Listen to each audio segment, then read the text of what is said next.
அரசுசார் இணையவழி சேவைகளை மேலும் துரிதமாக அளித்திடும் வகையில் தமிழ்நாடு மின்னணு நிறுவனம் எல்காட் மூலம் பேரிடர் தரவு மீட்பு வசதியுடன் கூடிய மேக கணினிய கட்டமைப்பு கொண்டதாக மாநில தரவு மையம் அடுத்த 5 ஆண்டுகளில் 200 கோடி ரூபாய் மதிப்பீட்டில் தரம் உயர்த்தப்படும்.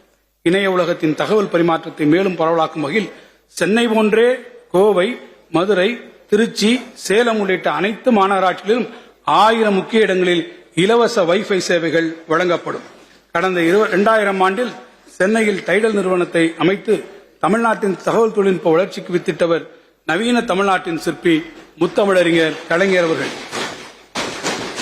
அவர் வகுத்து தந்த தகவல் நெடுஞ்சாலையில் தமிழ்நாட்டின் அனைத்து பகுதியிலும் இணைந்திட வேண்டும் என்ற நோக்கில் மதுரையில் 350 கோடி ரூபாய் மதிப்பீட்டில் 6,40,000 சதுர அடி பரப்பிலும், திருச்சியில் 345 கோடி ரூபாய் மதிப்பீட்டில் 6,30,000 சதுர அடி பரப்பிலும் தகவல் தொழில்நுட்ப பூங்காக்கள் அமைக்கப்பட்டு வருகின்றன.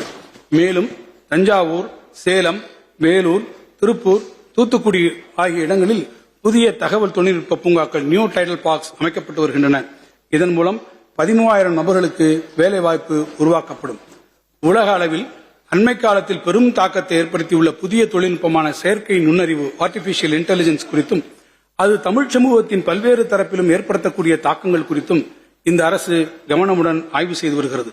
கல்வி, வேலைவாய்ப்பு, தொழில்துறை, ஆராய்ச்சி மற்றும் மருத்துவத்துறைகளில் செயற்கை நுண்ணறிவை பயன்படுத்துவதன் வாய்ப்புகள் குறித்த ஆக்கப்பூர்வமான வழிகாட்டுதலையும் இப்புதிய தொழில்நுட்பத்தின் பயன்பாட்டினை வழிநடத்திட தேவைப்படும் வரையறைகளை தெளிவாக வகுத்திடவும் மாண்புமிகு முதலமைச்சர் அவர்கள் தலைமையில் தமிழ்நாடு செயற்கை நுண்ணறிவு இயக்கம், தமிழ்நாடு ஆர்டிபிஷியல் இன்டெலிஜென்ஸ் மிஷன் ஒன்று ஏற்படுத்தப்படும். தமிழ்நாட்டின் தலைசிறந்த கல்வி நிறுவனங்களின் பேராசிரியர்கள், மின்னணு தொழில் நிறுவனங்களின் நிர்வாகிகள் மற்றும் துறை வல்லுநர்கள் இந்த அமைப்பில் இடம்பெற்றிருப்பர்.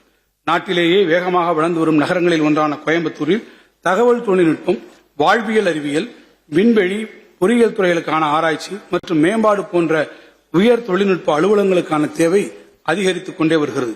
இதனை கருத்தில் கொண்டு 20 லட்சம் சதுர அடியில் 2 கட்டங்களாக 1,100 கோடி ரூபாய் மதிப்பீட்டில் அதிநவீன வசதியுடன் தகவல் தொழில்நுட்ப பூங்கா கோவை விளாங்குறிச்சியில் அமைக்கப்படும். செய்திகளை உடனுக்குடனும் துல்லியமாகவும் தெரிந்து கொள்ள சப்ஸ்கிரைப் பண்ணுங்க.